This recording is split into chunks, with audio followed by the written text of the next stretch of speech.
الرحیم الہی عظم البلا و برح الخفا وانکشف الغطا وانکت الرجا وزاکت الارض و منعت السما وانت المستعان الیک المشتقى وعلیک المعول فی الشدۃ والرخاء اللہم صلی علی محمد و آل محمد اولی الامر الذین فرضت علینا طاعتهم وعرفتنا بذلک منزلتهم ففرج عنا بحقهم فرجا عاجلا قریبا کلمح البصر وهو اقرب یا محمد یا علی یا محمد اکفیانی فإنکما کافیان وانصرانی فإنکما ناصران یا مولانا یا صاحب العصر والزمان الغوث الغوث الغوث ادرکنا ادرکنا ادرکنا الساعات الساعات الساعات العجل العجل العجل برحمتک یا ارحم الراحمین بحق محمد و آلہ الطاہرین۔ ممکنہ حد تک بلند صلوات پڑھیے۔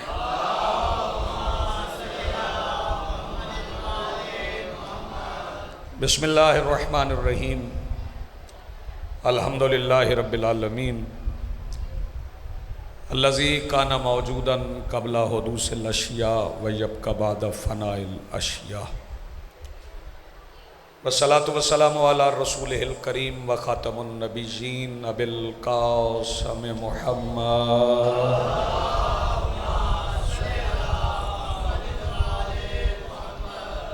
والصلاة والسلام والتحیۃ والاکرام علی آلہ الطیبین الطاہرین المعصومین المنتجبین المہدیین المظلومین المعصومین الذین اذہب اللہ عنہم الرجس وطہرہم تطہیرا۔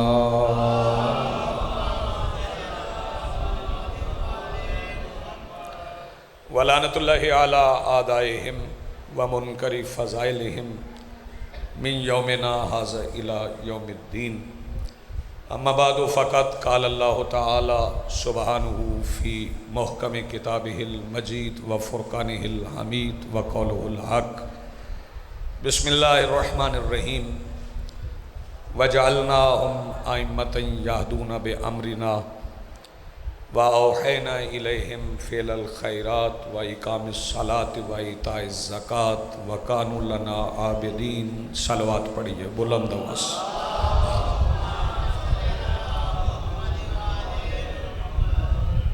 آج کی صف ادا، اس صف انتظار اور اس پر حاضر بلا تفریق عقائد و نظریات، کربلا کی ریت کے ٹیلہ کے ممبر پر تشریف فرما خطیب نظریہ توحید کے استغاثہ پر لبیک کہنے والے غیرت مندوں کے دلوں میں موجود حرارت ولایت امیر المومنین کے وسیلہ سے درخواست گزار ہوں اپنے اس وارث کے حضور جو پردہ غیب میں فرزند ابو طالب کی حیثیت سے موجود ہے کہ کائنات کا وہ مطلق العنان مدبر الامور اپنے رخ سے حجاب غیبت ہٹائے اور کعبہ کی چھت سے اپنے پہلے ہی خطبے میں کائنات کو سمجھائے کہ علی کل بھی واجب تھا، علی آج بھی واجب۔ حاضرین محترم، موالیان ولی حق، عزاداران محسن انسانیت، محرم سفر یہ اللہ کی دین کے بقا کے مہینے، اور اس میں بقا ان ائمہ کی وجہ سے ہے جن کی امامت کا اعلان سرکار دو عالم نے خود فرمایا ہے۔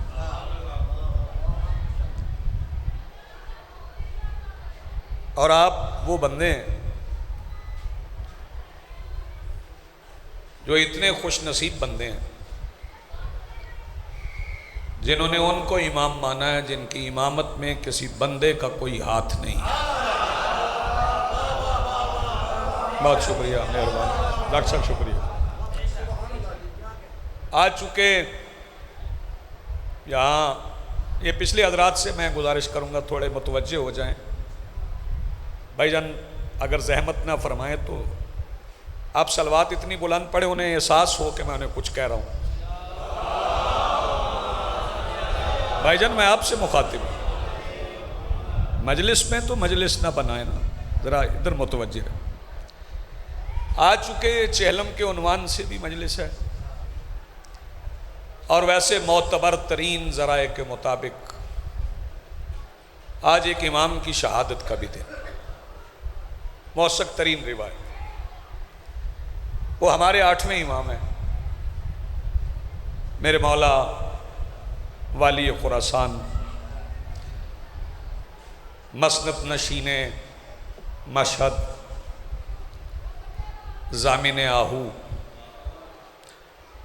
وہ جس امام کے نام سے بے سہارا مسافروں کو امام ضامن باندھا جاتا ہے،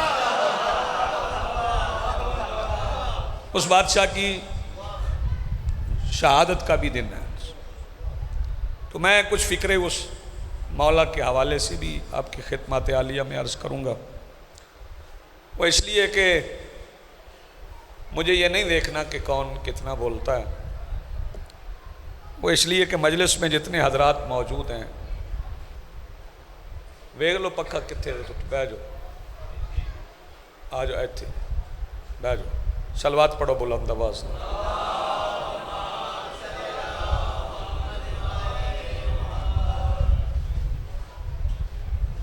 میرے مولا رضا جب خراسان کے لیے روانہ ہوئے ہیں، وقت اتنا مختصر ہے کہ میں بہت طویل گفتگو نہیں کر سکتا، تو سب سے پہلے میرے مولا نیشا پور پہنچے۔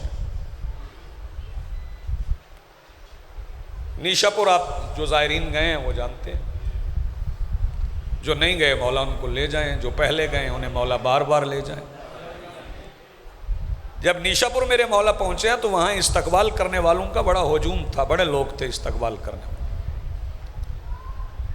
مورخین نے لکھا لاکھوں کی تعداد میں وہاں پر مولا کا استقبال کرنے والے موجود تھے، اور جو نقشہ سید انہوں نے کھینچا ہے کہ جب یہ شور بلند ہوا مولا زیارت کروائیں، مولا زیارت کروائیں، مولا زیارت کروائیں، مولا زیارت کروائیں، مولا زیارت کروائیں۔ مولا چونکہ عماری میں تشریف فرما تھے جس کے پردے گرے ہوئے تھے، مولا نے عماری کا پردہ ہٹایا تو مورخ لکھتا ہے کہ 2 زلفیں امام کے چہرے پہ ایسے پڑی ہوئی تھیں، اور چہرہ دیکھ کے ایسے لگتا تھا جیسے محمد محراب میں کھڑے ہیں۔ جی آپ سلامت رہیں، بہت شکریہ، بڑی مہربانی۔ اچھا پھر وہ جو استقبال کرنے والے تھے انہوں نے کہا کہ مولا کوئی حدیث لکھوا دے۔ اس فکرے پہ میں ہر بندے کی توجہ چاہوں گا، مولا کوئی حدیث لکھوا دیں۔ پہلی بات تو میں آپ کی خدمات عالیہ میں یہ عرض کر دوں، میں کسی کی تنقید کرنے کا قائل نہیں، لیکن میں اس بات کا قائل ہوں کہ میں مولا علی کی صحابہ پہ فضیلت ثابت نہیں کرتا، نہ یہ تشیع کا عقیدہ ہے کہ ہم علی کی صحابہ پر فضیلت ثابت کریں۔ شیعت کا عقیدہ یہ ہے کہ مصطفیٰ کے بعد کائنات میں افضل ترین علی ہے۔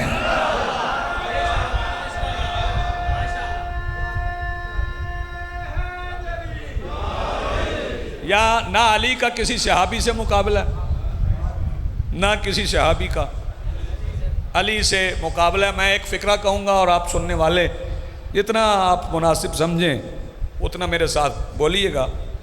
صحابہ میں اور علی میں فرق یہ ہے کہ صحابی پوچھنے والے ہیں، علی بتانے والے ہیں۔ بہت شکریہ، بڑی مہربانی۔ اگلا فکرہ میں غلام شبیر کہوں گا، جس بندے کی آواز صبح سے مجلس میں بلند نہیں ہوئی نا، وہ شاجی بلند ہو جائے گی اگلے فکرے پہ۔ صحابہ اور علی میں فرق یہ ہے کہ صحابی کا دشمن جہنمی ہوتا ہے، علی کا دشمن حرامزادہ ہوتا ہے۔ آپ جی سلامت ہیں، آپ کی زندگی مل کے بولو حیدری۔ بہت شکریہ، بڑی مہربانی۔ تو افضلیت مرتضیٰ، افضلیت امیر المومنین ہم صحابہ پر ثابت نہیں کرتے۔ وہ تو سارے اصحاب مانتے ہیں کہ علی ہم سے افضل ہیں۔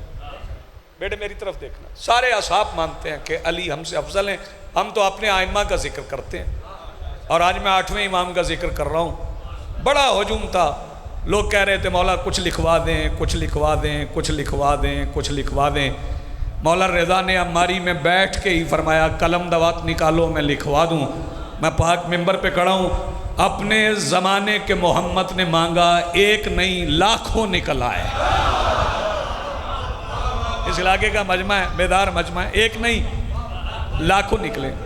لوگ لکھنے کے لیے تیار ہو گئے، اور جو مولا نے انہیں لکھوایا نا، مولا نے فرمایا اللہ قال اللہ تعالی سبحانہ، حدیث قدسی ہے، اللہ سبحانہ تعالیٰ نے فرمایا کہ لا الہ الا اللہ حسنی فمن داخلہ حسنی امن من عذابی۔ لا الہ الا اللہ میرا کلا ہے، جو اس میں داخل ہو گیا وہ عذاب سے محفوظ ہو گیا۔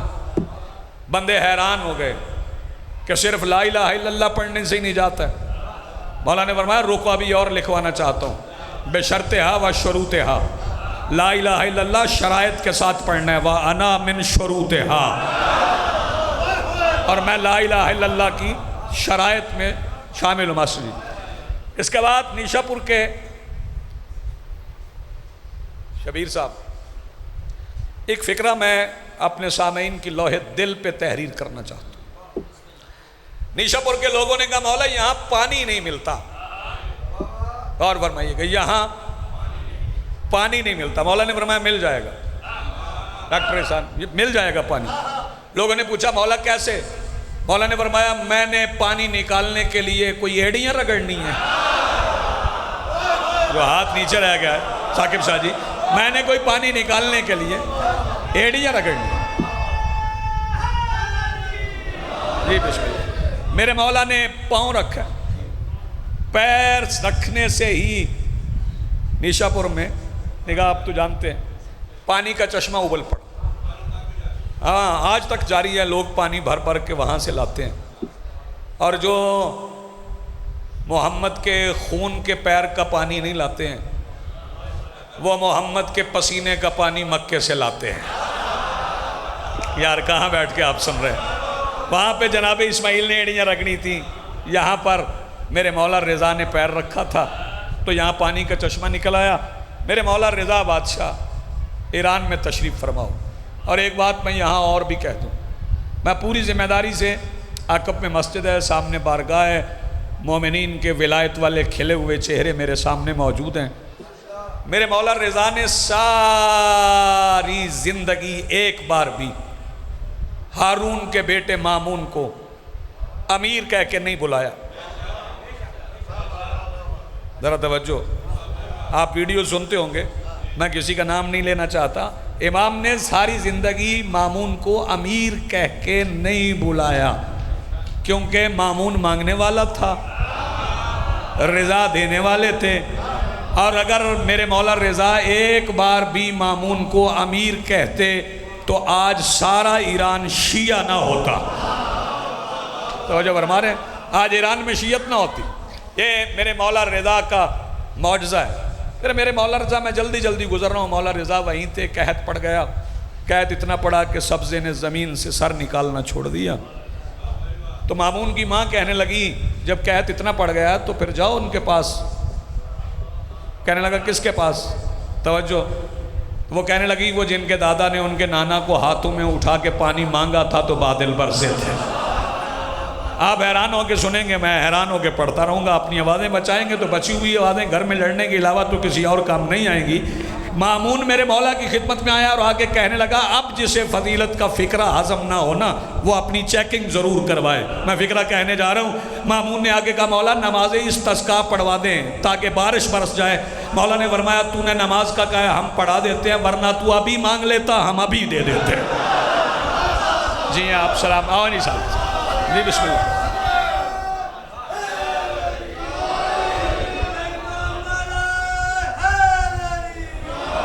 روایت بڑی طویل ہے لیکن طوالت کا وقت نہیں ہے۔ میرے مولا نے بادل برسایا، بادل برسا، فصلیں ہوئیں، اتنا پانی برسا جتنا مولا رضا چاہتے تھے۔ قحط ختم ہو گیا، ہر طرف فصلیں فصلیں ہو گئیں، اور ایران والے ایک فکرہ کہنے لگے جس فکرے سے آج بھی لوگوں کو تکلیف ہوتی ہے۔ ہر بندے کی زبان پہ ایک ہی فکرہ تھا، علی نے رزق دیا،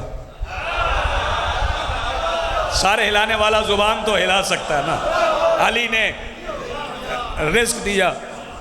جب یہ بات مشہور ہو گئی ایران میں تو حاج ابن مامون سے کہا کہ حکومت تیری ہے، لوگ فضائل ان کے پڑھتے ہیں. نے کہا پھر کیا کروں؟ اس نے کہا پہلے جب وہ آتے ہیں نا تو ایک بندہ پردہ ہٹاتا ہے، پھر لوگ استقبال کے لیے اٹھتے ہیں. آج پابندی لگا دے، کوئی استقبال کے لیے نہیں اٹھے گا، کوئی پردہ نہیں ہٹائے گا. وہ ایسے ہی چلتے ہوئے آئیں گے، آگے بیٹھ جائیں گے، لوگ زمین پہ بیٹھے رہیں گے، کرسیوں پہ بیٹھے رہیں گے، کوئی استقبال کے لیے نہیں اٹھے گا. میں ان کی مخالفت میں تقریر کروں گا، لوگوں کے دلوں سے ان کا رعب اتر جائے گا، لوگ ان کے فضائل پڑھنا چھوڑ دیں گے. میں پروگرام کے مطابق میرے امام کو بلایا گیا. مولا چلے. جب مولا چلے تو مولا کا غلام ساتھ تھا. جب کوئی بندہ پردہ ہٹانے کے لیے آگے نہیں آیا تو غلام کہنے لگا مولا اجازت دیں، اجازت دیں. ابا سلط نے کہا مولا اجازت دیں تو میں آگے بڑھ کے پردہ ہٹا دوں. مولا نے فرمایا آج تو نہ ہٹا، آج ہم اپنے اختیار دکھائیں گے. اس علاقے والوں فکرہ سمجھنا، جیسے امام کا پہلا قدم دربار کی دہلیز کے قریب آیا، امام کے حکم سے چلنے والی ہوا کے جھونکے نے پردہ اٹھا دیا. جی آپ سلامت رہے. میں مولا رضا پڑھ رہا ہوں نا. پردہ اٹھ گیا. پابندی تھی، پابندی تھی. کوئی بندہ مولا رضا کے استقبال کے لیے نہیں اٹھے. شیعہ سنیوں، مولا رضا کا معجزہ سننا. پابندی کے باوجود جیسے ہی امام کا پہلا قدم دربار کے اندر آیا، امام کے چہرے پہ موجود اللہ کے وقار نے ہر بے غیرت کو گریبان سے پکڑ کے کھڑا کر. سارا دربار کھڑا ہو گیا. بھائی توجہ، ایک ہی فکرہ مجھے فضیلت کا کہنا ہے، پھر اس کے بعد مصائب کے چند فکرے. امام چلے، تخت پہ نہیں بیٹھے کیونکہ یہ ہمارے ائمہ کی شان ہے. ہمارے ائمہ تخت پہ نہیں بیٹھتے، ممبر پہ بیٹھتے. مولا ممبر پہ بیٹھے. حاجب کھڑا ہو گیا، کہنے لگا آپ خود کو معجز نما سمجھتے ہیں؟ آپ کہتے ہیں یہ جو کچھ دن پہلے بارش ہوئی ہے یہ آپ کی دعا سے ہوئی ہے. فکرہ میں کہوں گا خاص بندے سننے والے نہ سنیں، لیکن آپ کی سماعتوں سے گزر کے یہ فکرہ آپ کے دلوں میں زندہ بھی رہے گا اور مولا رضا کی محبت کی اذان بھی دے گا. جب اس نے کہا نا آپ سمجھتے ہیں کہ بارش آپ کی دعا سے ہوئی ہے، مولا نے فرمایا بکواس بند کر کے بیٹھ جا، دعا سے نہیں ہوئی، ہم نے برسائی ہے. پچھلے حضرات جو میرا ساتھ دیں گے، دعا سے نہیں ہوئی، ہم نے برسائی ہے. کہنے لگا اس کا مطلب ہے آپ خود کو معجز نما سمجھتے ہیں؟ مولا نے فرمایا سمجھتے نہیں، ہم ہیں. کہنے لگا اچھا اگر آپ معجز نما ہیں تو پھر معجزہ دکھائیں. فرمایا معجزہ ہماری مرضی کا نہیں، معجزہ تیری مرضی کا، بتا کیا دکھائیں؟ کہنے لگا پھر کہیں سے، فکرہ سننا، کہیں سے کوئی درندہ آئے آ کے مجھے کھا جائے. امام مسکرا کے فرماتے کہیں سے کیوں آئے گا، یہیں سے آئے گا. کہیں سے کیوں آئے گا، یہیں سے آئے گا. جب احسان بھائی مالک نے فرمایا نا کہیں سے کیوں آئے گا،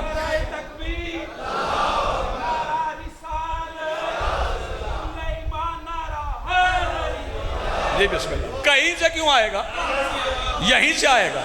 اور جب میرے مالک نے فرمایا یہیں سے آئے گا، درباریوں نے ایک دوسرے کے چہرے دیکھے. یہ ہم میں سے درندہ کون ہے جو امام فرما رہے ہیں یہیں سے آئے گا؟ درباریوں نے ایک دوسرے کے چہرے دیکھے. امام نے اپنے پشت پہ لگے ہوئے قالین پہ سوئی کے دھاگے سے نکلی ہوئی شیر کی تصویر کو دیکھا، شیر چلا.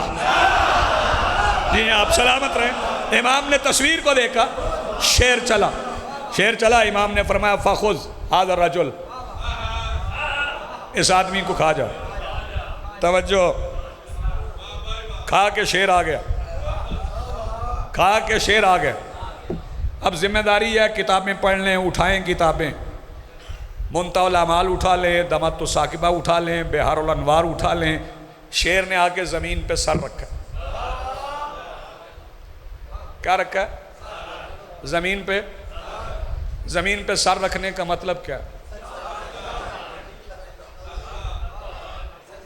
ہے؟ شیر ہندو ہے، یہودی ہے؟ بھائی توجہ، جانور ہے نا. کبھی آپ کے علاقے میں ایسا ہوا ہے کہ آپ سے آ کے کسی نے شکایت کی ہو کہ ساڈی ایک بکری ہے تے وہ سورج دی پرستش کرتی؟ نہ نہ نہ نہ نہ، جانور وہیں جھکتے ہیں جہاں اللہ جھکائے. آپ نے غور نہیں فرمایا، اللہ نے جھکایا تو شیر جھکا.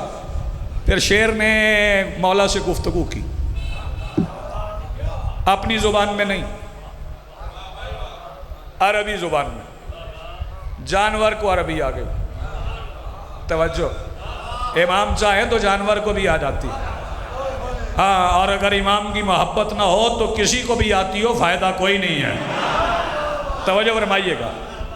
بھائی کہنے لگا، شیر کہنے لگا، مولا وہ جو میں نے کھایا نا وہ آپ کا حکم تھا،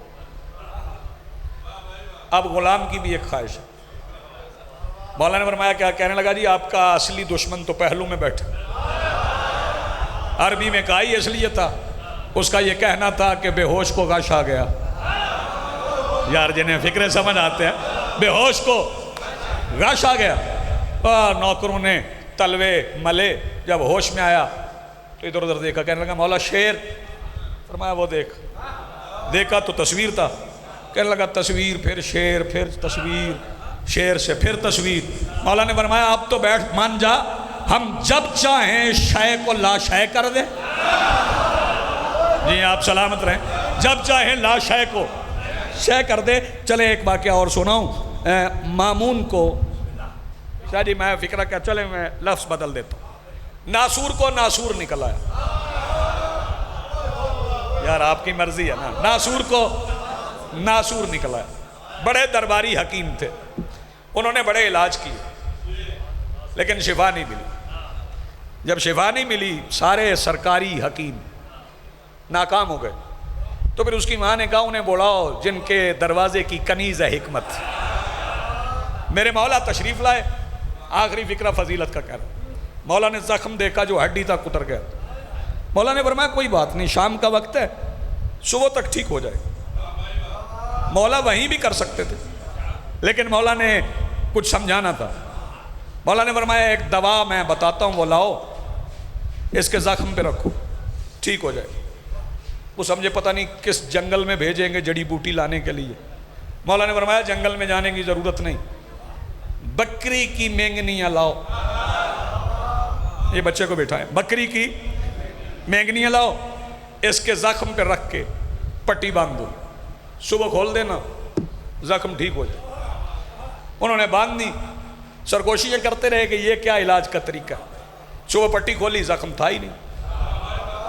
حکیموں نے دیکھا تو یاد کر لیا. آج میں بندے آج کل یاد کر لیندے. بندہ دوائی کو کھاندہ ہوئے نا، میں بھی ہے کھا دی تو ہی کھا، ٹھیک ہو جائے. اور حکیموں نے یاد کر لیا کہ ناسور پہ اگر مینگنیاں باندھیں تو وہ زخم ٹھیک ہو جاتا ہے. ایک حکیم سرکاری تھا وہاں پہ، اس کے محلے میں ایک مریض تھا. انہوں نے کہا ہمارے مریض کو پرانا ناسور ہے، ٹھیک نہیں ہوتا، تو سرکاری حکیم، ہاں تو علاج کر. اس نے کہا کوئی مسئلہ ہی نہیں، شام کو مینگنیاں لانا، میں پٹی باندھوں گا، صبح ٹھیک ہو جائے گا. مینگنیاں باندھنی، صبح پٹی کھولنے گئے. بھائی توجہ کہ آنکھوں پہ پٹی باندھنا پڑ گئی، مریض مر گیا. انہوں نے حکیم کو پکڑ لیا، دربار میں لے آئے. دربار میں لا کے کہنے لگے جی یہ آپ کا سرکاری حکیم ہے، اس کی وجہ سے ہمارا بندہ مر گیا. اس نے کہا میرا قصور ہی نہیں ہے، میں نے تو موسیٰ کے بیٹے کو، رضا بادشاہ کو مینگنیاں باندھتے دیکھا تھا. پتر ابا پہ لبنا ہے، بہ جا کدھر ہے. میں نے تو رضا کو مینگنیاں باندھتے دیکھا تھا، میں نے وہی طریقہ اختیار کیا ہے. مامون کو بہانا چاہیے تھا مولا کی مخالفت کا. کہنے لگا یہ آپ کی وجہ سے بندہ مر گیا، آپ کا بتایا ہوا علاج بندے نے کیا ہے. مولا تشریف لائے. کیا کیا تھا؟ کہنے لگا جی میں نے مینگنیاں باندھی تھی. کیوں؟ کہنے لگا جی آپ نے بھی باندھی تھی. مولا نے فرمایا تمہیں حکمت کا نہیں پتا؟ علاج کرتے ہوئے پہلے مزاج دیکھتے ہیں پھر علاج کرتے ہیں. کہنے لگا جی میں نے بھی مینگنیاں باندھی، آپ نے بھی مینگنیاں باندھی. مولا نے فرمایا تجھے معلوم نہیں میں نے نجاست کا علاج نجاست سے کیا ہے. جی آپ سلامت رہیں، آپ کی زندگی ہو. میں نے نجاست کا علاج، مل کے بولو حیدری. جی بسم اللہ. آج اس امام کا وہ محل ہے جو قرۂ عرض پہ کسی کا نہیں.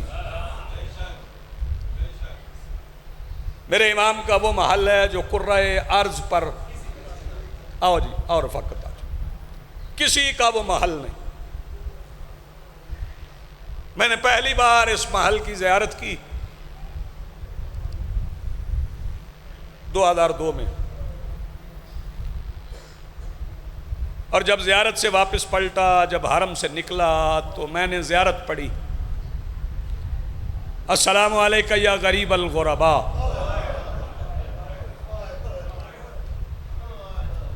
میں پریشان ہو گیا، اتنا عالی شان محل، اتنا عالی شان روزہ،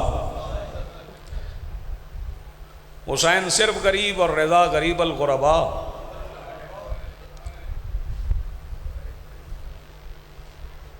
میں نے اپنی اماں سے پوچھا تھا، اماں غریب الغربا کسے کہتے ہیں؟ اللہ کرے میں سمجھا سکوں۔ اجر شاہ جی یہ ایک مصیبت کا فکرہ ہے، ایک ہی فکرہ میں کہوں گا، اس کے بعد چونکہ شبیہ ذوالجناح برآمد ہونا ہے۔ مجھے جواب ملا غریب الغربا اسے کہتے ہیں جس کی ساری بہنیں پردیس میں مر جائیں۔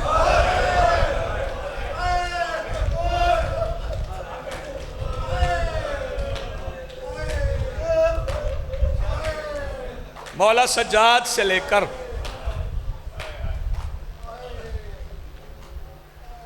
بارہویں امام تک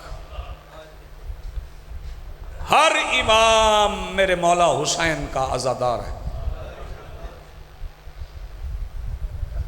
مولا رضا کی بھی روایت کی ہوئی بڑی موثق روایات کتب مقاتل میں موجود ہیں، لیکن لالا موسیٰ والو آج تک کوئی بندہ نہیں بتا سکا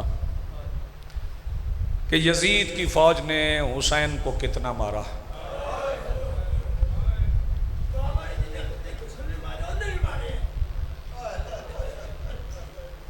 آپ کے فکرے کا میں ترجمہ کر دیتا ہوں۔ سیدزادہ دکھی ہو کے کہہ رہا ہے جسے مارنا نہیں آتا تھا نا اس نے بھی حسین کو مارا۔ آپ کی آوازیں بلند ہونا شروع ہو گئی۔ چاند فکر ہی مجھے پڑھنا، چونکہ شبیہ ذوالجناح کو برآمد ہونا ہے اور جلوس جانا ہے۔ میں ایک فکرہ دے دیتا ہوں جس سے اندازہ ہو جائے گا کہ لشکر یزید نے حسین کو کتنا مارا ہے۔ یزید کی فوج نے حسین کو اتنا مارا ہے جتنا عباس کا ڈر تھا۔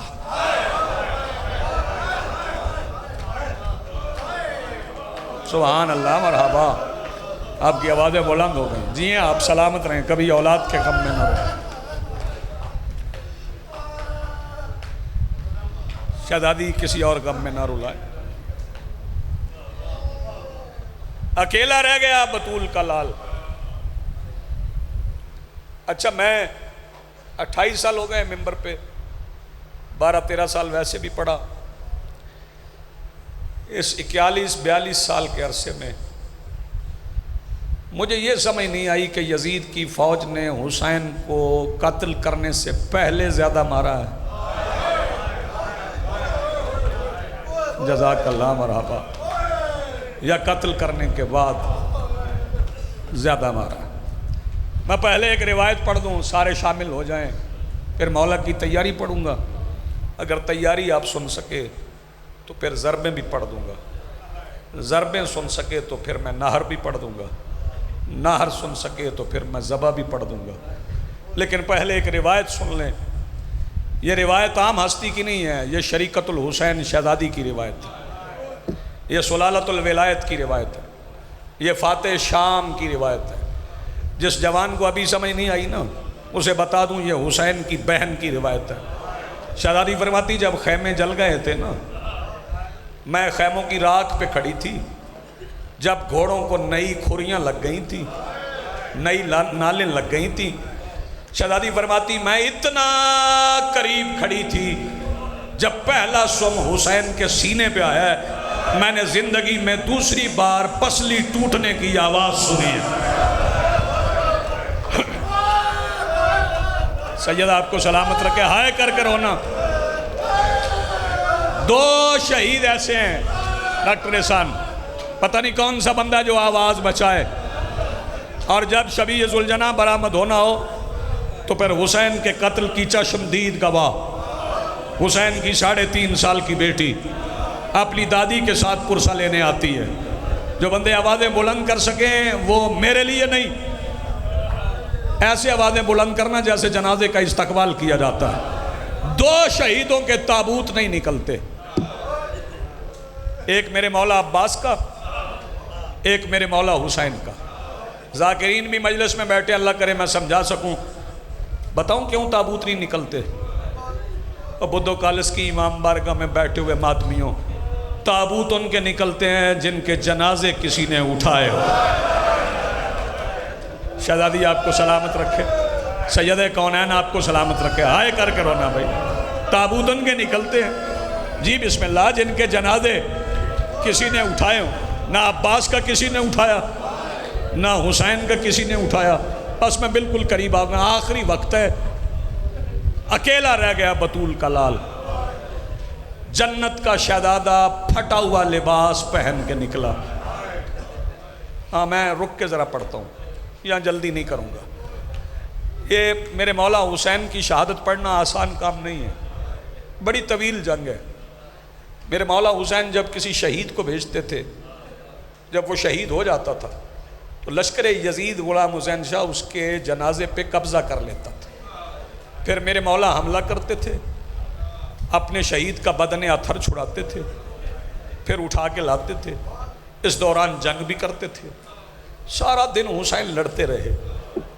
بندے ابھی سمجھے نہیں ہیں، ایک بات میں عرض کروں، ہر بندے کی ہائے نکل جائے گی۔ تیر کی ایک خاصیت ہے، جہاں لگے ہڈی توڑ دیتا۔ انسانی جسم میں ہوتی ہیں 206 ہڈیاں۔ حسین بادشاہ کو کون سمجھے گا کہ حسین کتنی طاقت کا مالک ہے؟ 206 ہڈیاں انسانی جسم میں، 1000 تیر لگنے کے بعد جو اپنے پیروں پہ چل کے اکبر کا منہ چومے اسے حسین کہتے ہیں۔ شرمانا نا، شرمانا نا، ہائے کر کے رونا۔ جو اپنے پیروں پہ، جی بسم اللہ، جو اپنے پیروں پہ چل کے علی اکبر کا منہ چومے اس بادشاہ کو حسین کہتے ہیں۔ سارا دن حسین جاتے رہے، کم سے کم 3 میل کا فاصلہ تو ہے، 71 جنازے تو اٹھانے گئے ہیں۔ 450 میل حسین نے اپنی شہادت سے پہلے طے کیا۔ ہر بار حملہ کرتے ہوئے زین ذرا ڈھل گئی تھی، باغیں بھی کہیں کہیں سے لگامیں بھی کٹ گئی تھی، رکابیں بھی برابر نہیں تھی۔ اور لالا موسیٰ والو جب آخری بار حسین آئے نا سوار ہونے کے لیے تو زین سلیقے سے رکھی تھی، کسی نے لگامیں بالکل سنوار کے زین کے اوپر رکھ دی تھی، رکابیں بھی برابر تھی۔ شبیر آواز دے کے کہتے ہیں مرتجز جو تمہیں میرے لیے تیار کرتے تھے وہ سارے فرات کے کنارے پہ سو گئے، یہ آج تمہیں تیار کس نے کیا ہے؟ مرتجز آواز دے کے کہتا ہے مولا آپ کی بہن رقیہ نے۔